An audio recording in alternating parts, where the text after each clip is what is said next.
ನಾನೀಗ ಬೆಳ್ಳಾರಿಗೆ ಹೊರಟದ್ದು. ನನಗೆ ವಾರದಲ್ಲಿ ಒಂದು ದಿವಸ ರಜೆ. ಆ ರಜೆಯಲ್ಲಿ ವಿಡಿಯೋ ಮಾಡ್ಲಿಕ್ಕೆ ಹೋಗುದು. ಈಗ ಚಿಂತಿರುವಾಗ ಕೂಡ ಹಾಗೆ ಅವನೊಟ್ಟಿಗೆ ಒಂದು ದಿವಸದಲ್ಲಿ ವಿಡಿಯೋ ಮಾಡ್ಲಿಕ್ಕೆ ಹೋಗುದು. ಅದು ಬಿಟ್ರೆ ಅವನಿಗೆ ಏನಾದ್ರು ಕ್ಲಾಸಿಗೆ ರಜೆ ಇದ್ರೆ ವಿಡಿಯೋ ಮಾಡ್ಲಿಕ್ಕೆ ಹೋಗ್ತೇವೆ. ಇವತ್ತು ಸಂಡೇ ದಿವಸ 2 ವಿಡಿಯೋ. ಮೊನ್ನೆ ಒಂದು ಮನೆ ರಿಪೇರಿದೊಂದು ವಿಡಿಯೋ ಹಾಕಿದ್ದೇನೆ. ಇದು 2ನೇ ವಿಡಿಯೋ. ಇವತ್ತು ಈಗ ಬೆಳ್ಳಾರಿಗೆ ಹೊರಟದ್ದು. ಬೆಳ್ಳಾರೆಯಲ್ಲಿ ಮಹಿಳೆಯರೇ ಸೇರಿಕೊಂಡು ಸ್ವಉದ್ಯೋಗವನ್ನು ಮಾಡ್ತಾ ಇದ್ದಾರೆ. ಈಗ ಮಹಿಳೆಯರು ಯಾವುದಕ್ಕೂ ಕೂಡ ಕಡಿಮೆ ಇಲ್ಲ ಅಂತೇಳಿ ಈಗ ಬದುಕಿ ತೋರಿಸ್ತಿದ್ದಾರೆ. ಪ್ರತಿಯೊಂದು ಮಹಿಳೆಯರು ಕೂಡ ಮನೆಯವರ ಹತ್ರ ಈಗ 10 ರೂಪಾಯಿ ಕೊಡಿ, 20 ರೂಪಾಯಿ ಕೊಡಿ ಅಂತ ಕೈ ಚಾಚಬಾರ್ದು. ನಾವೇ ಸ್ವಾವಲಂಬಿಯಾಗಿ ಬದುಕಬೇಕು ಅಂತೇಳಿ ಬದುಕಿ ತೋರಿಸ್ತಿದ್ದಾರೆ ಬೆಳ್ಳಾರೆಯ ಮಹಿಳೆಯರು. ಈಗ ನಾವು ಅಲ್ಲಿಗೆ ಹೋಗುವ, ಅಲ್ಲಿ ಹೋಗಿ ಏನು ಸ್ವಉದ್ಯೋಗ ಮಾಡ್ತಾ ಇದ್ದಾರೆ ಅಂತ ನೋಡುವ, ಮತ್ತೆ ಅಲ್ಲಿ ಅವರನ್ನು ಮಾತಾಡಿಸುವ, ಹೇಗೆಲ್ಲ ವರ್ಕ್ ಮಾಡ್ತಿದ್ದಾರೆ, ದಿನಕ್ಕೆ ಎಷ್ಟು ಸಂಪಾದನೆ ಮಾಡ್ತಿದ್ದಾರೆ ಅಂತ ಕೇಳಿಕೊಂಡು ಮಾತಾಡಿಸಿಕೊಂಡು ಬರುವ. ಬನ್ನಿ ಹೋಗುವ. ನಾವೀಗ ಮಹಿಳೆಯರಿಂದಲೇ ನಡೆಸಲ್ಪಡುವ ಹಾಳೆತಟ್ಟೆ ಘಟಕಕ್ಕೆ ಬಂದು ತಲುಪಿದ್ದೇವೆ. ಹಾಳೆತಟ್ಟೆ ಘಟಕ ಲಕ್ಷ್ಮೀ ಸಂಜೀವಿನಿ ಒಕ್ಕೂಟ. ಮೇಡಮ್ ನಮಸ್ತೆ. ನಮಸ್ತೆ ಮೇಡಮ್, ನಿಮ್ಮೊಂದು ಪರಿಚಯ ಒಂದು ಹೇಳಿ. ನಿಮ್ಮ ಹೆಸರೆಂತ, ಮತ್ತೆ ಇದನ್ನು ಎಷ್ಟು ವರ್ಷದಿಂದ ಸ್ಟಾರ್ಟ್ ಮಾಡಿದ್ದೀರಿ? ಒಂದು ಸರಿ, ನನ್ನ ಹೆಸರು ನಿಶ್ಮಿತಾ ಅಂತ, ಇದೇ ಬೆಳ್ಳಾರೆ ಗ್ರಾಮದವಳು. ನಾನು ಫಸ್ಟಿಗೆ ಸಂಜೀವಿನಿಯಲ್ಲಿ ಕೃಷಿ ಉದ್ಯೋಗ ಸಖಿ ಅಂತ ಹೇಳಿ ಒಂದು ಪೋಸ್ಟ್ ಇತ್ತು. ಹಾಗೆ ಅದಕ್ಕೆ ನಾನು ಮಾಡ್ತೇನೆ ಅಂತ ಹೇಳಿ ಒಪ್ಪಿಕೊಂಡಿದ್ದೆ. ಮತ್ತೆ ನಮಗೆ ತರಬೇತಿ ಕೊಟ್ಟರು ಸುಳ್ಯದಲ್ಲಿ. ಆ ತರಬೇತಿಯಲ್ಲಿ ಪ್ರೊಡ್ಯೂಸರ್ ಗ್ರೂಪ್ ಅಂದ್ರೆ ರೈತ ಉತ್ಪಾದಕರ ಗುಂಪು, ಅದರ ಬಗ್ಗೆ ಟ್ರೈನಿಂಗ್. ಮೈನ್ ವರ್ಕೇ ನಮಗೆ ಅದು, ರೈತ ಉತ್ಪಾದಕರ ಗುಂಪನ್ನು ರಚಿಸುವಂತದ್ದು, ಅವರಿಗೆ ಬಂದ ಅನುದಾನವನ್ನು ಕಲ್ಪಿಸುವಂತದ್ದು, ಅವರನ್ನ ಅದು ಮಹಿಳೆಯರಿಗೆ ಇದ್ದಂಥದ್ದು. ಆ ಗ್ರೂಪ್ ಅಲ್ಲಿ ಮಹಿಳೆಯರೇ ಇದ್ದುಕೊಂಡು ಮಹಿಳೆಯರೇ ಮೇಲೆ ಬರಬೇಕು ಅಂತ ಹೇಳೋ ಉದ್ದೇಶದಿಂದ ಇಟ್ಕೊಂಡಿರುವಂತದ್ದು. ಹಾಗೆ ಟ್ರೈನಿಂಗ್ ಮುಗ್ದ ಕೂಡಲೇ ನಮಗೆ ಅದರಲ್ಲಿ ಒಂದು 75,000 ಅನುದಾನ ಬಂದಿತ್ತು. ಹಾಗೆ ನಮಗೊಂದು ಪ್ರೊಡ್ಯೂಸರ್ ಗ್ರೂಪ್ ಆಯ್ಕೆ ಬಂದಾಗ ನಾವು ಆಯ್ಕೆ ಮಾಡಿರುವಂತದ್ದು ಜಯಶ್ರೀ ಮತ್ತೆ ಯಶೋಧ. ಇವರು ಮೊದಲು ಮಾಡ್ತಾ ಇದ್ರು, ಅದೇ CFI ಲೋನ್ ಅಲ್ಲಿ ತಗೊಂಡು 1.5 ಲಕ್ಷ ತಗೊಂಡು ಅವರು 4 ಮಿಷನ್ ಅನ್ನ ತಗೊಂಡು ಮಾಡ್ತಾ ಇದ್ರು. ಸೊ ಅವರನ್ನ ಮುಂದೆ ತರುವ ಅಂತ ಹೇಳುವ, ಯಾಕಂದ್ರೆ ಆಲ್ರೆಡಿ ಎಕ್ಸ್ಪೀರಿಯನ್ಸ್ ಉಂಟು, ಅವರನ್ನ ಮುಂದೆ ತರುವ ಅಂತ ಹೇಳೋ ಉದ್ದೇಶದಿಂದ ಅವರನ್ನೇ ಆಯ್ಕೆ ಮಾಡಿ ಅವರಿಗೆ 8 ಇಂಚಿದ್ ಮತ್ತೆ 10 ಇಂಚಿದ್ ನಾವು ಮಿಷನ್ ತರಿಸಿಕೊಟ್ಟು ಅದನ್ನ ಅವರಿಗೆ ಅಲ್ಲಿ ಪ್ಲೇಸ್ ಇಲ್ಲ, ಅವರ ಮನೆಯಲ್ಲಿ ಪ್ಲೇಸ್ ಇಲ್ಲ ಅಂತ ಹೇಳಿ ನಾವು ಇಲ್ಲಿಗೆ ಶಿಫ್ಟ್ ಮಾಡಿಸಿರುವಂತದ್ದು, ಈ ಹೊಸ ಕಟ್ಟಡಕ್ಕೆ ಶಿಫ್ಟ್ ಮಾಡಿಸಿರುವಂತದ್ದು. ಈ ಶಿಫ್ಟ್ ಮಾಡ್ಲಿಕ್ಕೆ ನಮಗೆ ಅನುದಾನದ ಬಗ್ಗೆ ನಮಗೆ ತುಂಬಾ ನಮ್ಮೊಟ್ಟಿಗೆ ನಿಂತವರು ತಾಲೂಕಿನಲ್ಲಿ ಶ್ವೇತಾ ಮೇಡಮ್ ಆಗಿರ್ಬೋದು, ಮೇರಿ ಮೇಡಮ್ ಆಗಿರ್ಬೋದು, Avinash sir, Mahesh sir, Roopa madam, ಎಲ್ಲರೂ ನಮ್ಮ ಜೊತೆ ಸೇರಿಕೊಂಡು ನಮಗೆ ಎನಿ ಟೈಮ್ ಏನೇ ಕಾಲ್ ಮಾಡ್ಲಿ, ಏನೇ ಡೌಟ್ಸ್ ಇದ್ರು ರೆಸ್ಪಾನ್ಸ್ ಮಾಡಿಕೊಂಡು ಈ ಅನುದಾನವನ್ನು ಸರಿಯಾದ ಮಟ್ಟಿಗೆ ತಲುಪಿಸ್ಲಿಕ್ಕೆ ಅಂತಹ ಒಂದು ಸಪೋರ್ಟ್ ಮಾಡಿದವರು ತಾಲೂಕಿನವರು. ಎಕ್ಸ್ಪೀರಿಯನ್ಸ್ ಇದ್ದವರು ಇಬ್ಬರು, ತುಂಬಾ ವರ್ಷ ಎಕ್ಸ್ಪೀರಿಯನ್ಸ್ ಉಂಟು, ಒಳ್ಳೆ ಗುಣಮಟ್ಟದನ್ನ ಮಾಡ್ತಾ ಇದ್ದಾರೆ. ಅದು ಅಲ್ಲದೆ ನಾವೀಗ ಅವರಿಗೆ ವಿಸಿಟಿಂಗ್ ಕಾರ್ಡ್ ಮತ್ತೆ ಸ್ಟಿಕ್ಕರಿಂಗ್ ಮಾಡಿ ನಾವು ಹೊರಗಡೆ ಮಾರ್ಕೆಟಿಂಗ್ ಮಾಡ್ತಾ ಇದ್ದೇವೆ. ಸ್ಟಿಕ್ಕರಿಂಗ್ ವ್ಯವಸ್ಥೆ ಕೂಡ ಉಂಟು, ಸ್ಟಿಕ್ಕರಿಂಗ್ ಮಾಡ್ತಾ ಇದ್ದೇವೆ. ಹೀಗೆ ಪ್ರೊಡ್ಯೂಸರ್ ಗ್ರೂಪ್ ಅಂತ ಹೇಳಿ ರೈತ ಬಂಧು ಅಂತ ಹೆಸರಿಟ್ಟು ಸ್ಟಿಕ್ಕರಿಂಗ್ ಕೂಡ ಮಾಡಿ ನಾವು ಹೊರಗಡೆ ಮಾರ್ಕೆಟಿಂಗಿಗೆ ಬಿಡುವಂತದ್ದು. ನಮಸ್ತೆ. ನೀವು ಎಷ್ಟು ವರ್ಷದಿಂದ ಇದು ವರ್ಕ್ ಮಾಡ್ತಿದ್ದೀರಾ? ನಾವೊಂದು ಇಲ್ಲಿ ಸ್ಟಾರ್ಟ್ ಮಾಡಿ 1 ವರ್ಷ ಮೇಲಾಯ್ತು. ನಮ್ಮ ಮನೆಯಲ್ಲಿ ಮಾಡ್ತಾ ಇದ್ದು, ಇಲ್ಲಿಗೆ ಶಿಫ್ಟ್ ಮಾಡಿದ್ದು. ಮತ್ತೆ ನನಗೆ ಎಕ್ಸ್ಪೀರಿಯನ್ಸ್ ಒಂದು 2-3 ವರ್ಷದ ಉಂಟು. ಇದಲ್ಲದೆ ಬೇರೆ ಕಡೆ ನಾನು ಕೆಲಸ ಮಾಡ್ತಾ ಇದ್ದೆ, ಕೆಲಸಕ್ಕೆ ಹೋಗ್ತಾ ಇದ್ದೆ. ಹಾಗೆ ಒಂದು 3 ವರ್ಷದ್ದು. ಈಗ ಅಲ್ಲಿ ಇದಾದ ನಂತರ ಎಕ್ಸ್ಪೀರಿಯನ್ಸ್ ಆದ ನಂತರ ಈಗ ಸ್ವಂತ ಮಾಡಿದ್ದಾರೆ. ಇಲ್ಲಿ ಹೇಗೆ ಇರ್ತದೆ ನಿಮಗೆ ವರ್ಕ್? ಹೇಗೆ ಇರ್ತದೆ? ಇಲ್ಲಿ ತೊಂದ್ರೆ ಇಲ್ಲ. ನಾವು ಅಲ್ಲಿ ಮಾಡೋದಾದ್ರೆ ನಮ್ಗೆ ರೋಡ್ ಇದೆಲ್ಲ ಇರಲಿಲ್ಲ, ಆದ ಕಾರಣ ಸ್ವಲ್ಪ ಸಮಸ್ಯೆ ಇತ್ತು ಗಾಡಿದು ಕೊಡ್ಲಿಕ್ಕೆಲ್ಲ. ಇಲ್ಲಿ ರೋಡ್ ಎಲ್ಲ ಉಂಟು, ಬಾಡಿಗೆ ಕೊಡ್ಬೇಕು ಅಂತ ಅಷ್ಟೇ. ಅಂತೂ ಬೇರೆ ಅಲ್ಲಿಗೆ ಸೇಲ್ ಎಲ್ಲ ಇಲ್ಲಿ ಜಾಸ್ತಿ ಉಂಟು. ಬೇರೆಯವರ ಕೈಯಿಂದ ಸಂಬಳ ತೆಕೊಂಡು ಕೆಲಸ ಮಾಡೋದಕ್ಕಿಂತ ಇದು ಒಳ್ಳೆಯದಲ್ಲ? ಹೌದು, ನಾವು ಸ್ವಂತ ಮಾಡೋದೇ ಒಳ್ಳೇದು. ಲಾಭ ನಷ್ಟ ಎಲ್ಲ ನಾವಿಬ್ರು ಈಗ ಪಾರ್ಟ್ನರ್ ಅಲ್ಲಿ ಮಾಡುದು, ನಾನು ಅವರು. ಇವರು ನಿಮ್ಮ ಹೆಸರು ಎಂತ? ನೀವಿಬ್ರು ಸೇರಿಕೊಂಡು ಒಟ್ಟಿಗೆ ವರ್ಕ್ ಮಾಡುದಾ? ನೀವೆಷ್ಟು ವರ್ಷ ಆಯ್ತು ಇಲ್ಲಿ ಸ್ಟಾರ್ಟಿಂಗ್ ಇದ್ದೀರಾ? ಒಟ್ಟಿಗೆ ನೀವು ಕೂಡ ಒಟ್ಟಿಗೆ ನೀವು ಕೂಡ ಬೇರೆ ಕಡೆ ವರ್ಕ್ ಮಾಡ್ತಿದ್ದೀರಾ? ಒಟ್ಟಿಗೆ ಮಾಡ್ತಾ ಇದ್ವಿ. ಮೊದಲಿಂದಲೇ ನೀವು ಒಟ್ಟಿಗೆ ವರ್ಕ್ ಮಾಡ್ಕೊಂಡಿದ್ದಾಗ. ನಿಮಗೆ ಈಗ ದಿವಸದಲ್ಲಿ ಎಷ್ಟು ಹಾಳೆತಟ್ಟೆ ಮಾಡ್ಲಿಕ್ಕೆ ಆಗ್ತದೆ? ಈಗ ಒಂದು 400 ಮಾಡ್ತೇವೆ, ಇಲ್ಲಾಂದ್ರೆ 500. ಫ್ಯಾಕ್ಟ್ರಿಗೆಲ್ಲ ಹೋಗುವಾಗ 500-600 ಮಾಡ್ತಿದ್ವಿ. ಈಗ ನಾವು ಸ್ವಂತ ಮಾಡುವಾಗ ಮನೆಯದೆಲ್ಲ ಮಾಡಿಕೊಂಡು ಮಾಡಿ ಬೆಳಿಗ್ಗೆ ಬರುವಾಗ ಲೇಟ್ ಆಗ್ತದೆ ಅಂತ. ಇಲ್ಲಾದ್ರೂ ದಿವಸಕ್ಕೆ 500 ಮಾಡ್ಬೋದು.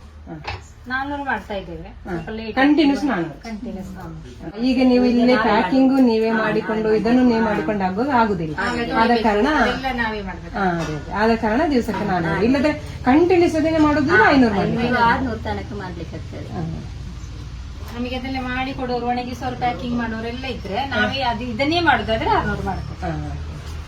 ಇದು 10 ಇಂಚಿದ್ದು ಸ್ಕ್ವೇರ್, ಇದು ನಮ್ಮಲ್ಲಿರುವಂತದ್ದು. ಇದು 10 ಇಂಚಿದ್ದು ರೌಂಡ್ ಹಾಳೆತಟ್ಟೆ. ಇದು 11 ಇಂಚಿದ್ದು ರೌಂಡ್ ಸ್ವಲ್ಪ ದೊಡ್ಡದಲ್ಲ? ದೊಡ್ಡದು ಸೈಜ್. ಇದು ಜಾಸ್ತಿ ಹೋಗ್ತದೆ, 3 ಇರುದಿದೆ, ದೊಡ್ಡದು ಕೇಳುದು. ಈಗ ಫಂಕ್ಷನ್ ಗೆಲ್ಲ ದೊಡ್ಡದೇ ತಗೊಳ್ಳುವಂಥದ್ದು. ಇದು 8 ಇಂಚ್ ಇದು. ಮಸಾಲ ಪುರಿ ಮತ್ತೆ ತಿಂಡಿಗಳಿಗೆಲ್ಲ ಆಗ್ತದೆ. ಸ್ವಲ್ಪ ದೊಡ್ಡದೇ ಉಂಟು, ಮಸಾಲ ಪುರಿ ಸ್ವಲ್ಪ ದೊಡ್ಡದೇ ಉಂಟು. ತಿಂಡಿಗೆಲ್ಲ ಆಗ್ತದೆ, ಬೆಳಿಗ್ಗಿನ ತಿಂಡಿಗೆಲ್ಲ ಆಗ್ತದೆ. ಮತ್ತೆ ಕ್ವಾಲಿಟಿ ಉಂಟು, ಒಳ್ಳೇದು. ನಾವು ಇದು ಮಾಡಿ ಚಂದ ಒಣಗಿಸ್ತೇವೆ. ಒಂದು ಬಿಸಿಲಿಗೆ 1-2 ಗಂಟೆ ಒಣಗಿಸಿ ಮತ್ತೆ ಪ್ಯಾಕಿಂಗ್ ಮಾಡುವಂತದ್ದು.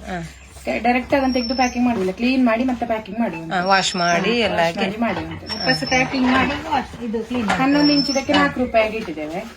ಮತ್ತೆ ಇದಕ್ಕೆ 3.5 ಸ್ಕ್ವೇರ್ ದಕ್ಕೆ, ರೌಂಡ್ ಇದ್ದಕ್ಕೆ 3.5. ಅದು 2-3.5 11 ಇಂಚದಕ್ಕೆ ಮಾತ್ರ 4 ರೂಪಾಯಿ ಇಟ್ಟಿದೆ. 4 ರೂಪಾಯಿ. ಹಾಗೆ. ಇದು ನಿಮ್ದು ಎಲ್ಲೆಲ್ಲ ಹೋಗ್ತಾ ಉಂಟು? ಈಗ ಸುಳ್ಯ ಉಂಟು, ಸುಳ್ಯ ಇಲ್ಲಿ ಲೋಕಲ್ ಮಾರ್ಕೆಟಿಂಗ್ ಉಂಟು. ಸುಳ್ಯ ಹೋಗ್ತದೆ, ಪುತ್ತೂರು ಹೋಗ್ತದೆ. ಹಾಗೆ ಡೈಲಿ ಹೋಗ್ತಾ ಡೈಲಿ ರೂಟೀನ್. ಈಗ ಒಂದು ಫೆಬ್ರವರಿಲಿ ಸ್ವಲ್ಪ ಈಗ ಕಡಿಮೆ ಉಂಟು, ಫಂಕ್ಷನ್ಸ್ ಇದಾದ್ಮೇಲೆ. ಜಾತ್ರೆಗೆಲ್ಲ ಹೋಯ್ತು, ಬೆಳ್ಳಾರಿ ಜಾತ್ರೆಗೆ ನಮ್ಮಲ್ಲಿ 7,000 ಎಲ್ಲ ಹೋಯ್ತು. ಹೌದಾ? ಪ್ಲೇಟ್ ಹೋಯ್ತು, ಡೈಲಿ ಹೋಗ್ತಾ ಇರ್ತದೆ? ಹೋಗ್ತಾ ಇರ್ತದೆ. ಹಾಗೆ ಅವರಿಗೆ ಬಲ್ಕಿ ಕೊಟ್ಟ ಕಾರಣ ಮೊನ್ನೆ 11 ಇಂಚಿಗೆ 3.5 ಕೊಟ್ಟಿದ್ದಾರೆ. 3.5 ಕೊಟ್ಟಿದ್ದಾರೆ ದೇವಸ್ಥಾನಕ್ಕೆ ಅಂತ ಹೇಳಿ. ಇಲ್ಲದಿದ್ರೆ 4 ರೂಪಾಯಿ ಈಗ ರೇಟ್ ಅಂತ. ಕ್ವಾಲಿಟಿ ಇದ್ದ ಕಾರಣ 4 ರೂಪಾಯಿಗೆ ಇದ್ದೇವೆ. ಸೇಲ್ ಉಂಟು ಒಳ್ಳೆ. ಈಗ ಒಮ್ಮೆ ಕೇಳಿದವರು ಮಾರ್ಕೆಟ್ ಅಲ್ಲೆಲ್ಲ ಕೇಳಿದವರು ತಗೊಳ್ತಾರೆ, ಸೂಪರ್ ಮಾರ್ಕೆಟ್ ಅಲ್ಲಿ ತಗೊಳ್ತಾರೆ. ಹೌದಾ?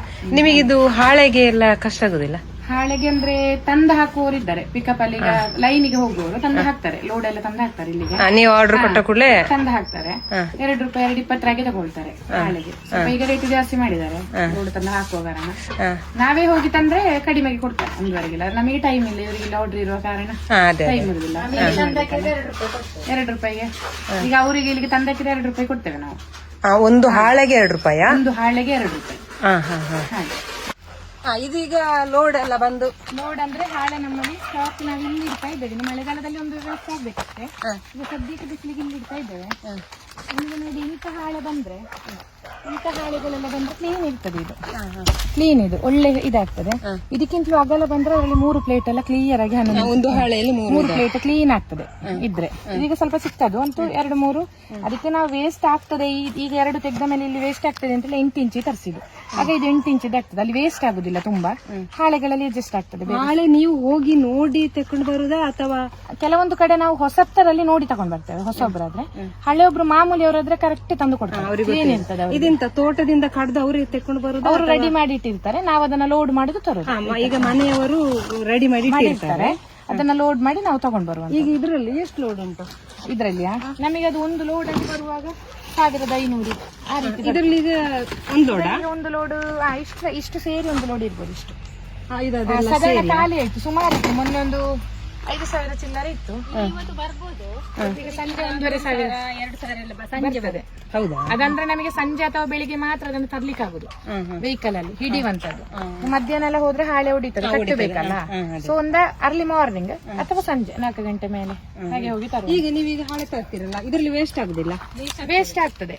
ವೇಸ್ಟ್ ಆದದ್ದು ನಮಗೆ ನಿಜವಾಗಿ 2 ರೂಪಾಯಿ ಕೊಟ್ಟ ಲೆಕ್ಕದಲ್ಲಿ ಲಾಸ್ ಆಗ್ತದೆ. ಲಾಸ್ ಆಗುದಿಲ್ಲ ಅಂತಿಲ್ಲ.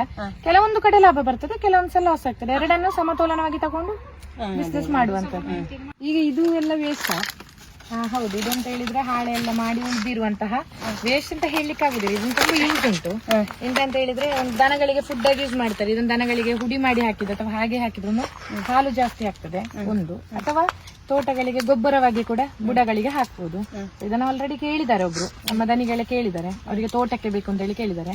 ಮತ್ತೆ ದನಗಳಿಗೆ ಫುಡ್ ಅದೇ. ನಮಗೆ ಏನಾದ್ರೂ ಈಗ ಅನುದಾನ ಬಂದ್ರೆ ಒಂದು ನಮಗೆ ಡ್ರೈಯರ್ ತಗೊಳ್ಳೋ ಒಟ್ಟಿಗೆ ಹುಡಿ ಮಾಡುವ ಮಿಷನ್ ಬರ್ತದೆ. ಅದಕ್ಕೂ ಸ್ವಲ್ಪ ಕಾಸ್ಟ್ಲಿ ಇರ್ತದೆ ದುಡ್ಡು. ಹಾಗೆ ಮಾಡಿ ಪ್ಯಾಕಿಂಗ್ ಮಾಡಿ ಕೆಜಿಗೆ ಇಷ್ಟು ಅಂತ ಕೊಡ್ಲಿಕ್ಕೂ ಯೂಸೇಜ್ ಇದೆ, ಹೋಗ್ತದೆ. ಇದರಲ್ಲಿ ಯಾವುದು ವೇಸ್ಟ್ ಇಲ್ಲ, ಅದ್ರಲ್ಲಿ ವೇಸ್ಟ್ ಅಂತ ಇಲ್ಲ. ಈಗ ವೇಸ್ಟ್ ಆದದ್ದು ಕೂಡ ಉಪಯೋಗಕ್ಕೆ ಬರುವ, ದನಗಳಿಗೆ ಉಪಯೋಗಕ್ಕೆ ಬರುವಂತದ್ದು, ತೋಟಕ್ಕೆ ಗೊಬ್ಬರ ಆಗುವಂತದ್ದು. ನಿಮಗೆ ಅದಕ್ಕೆ ತಕ್ಕದ ವ್ಯವಸ್ಥೆ ಇಲ್ಲ?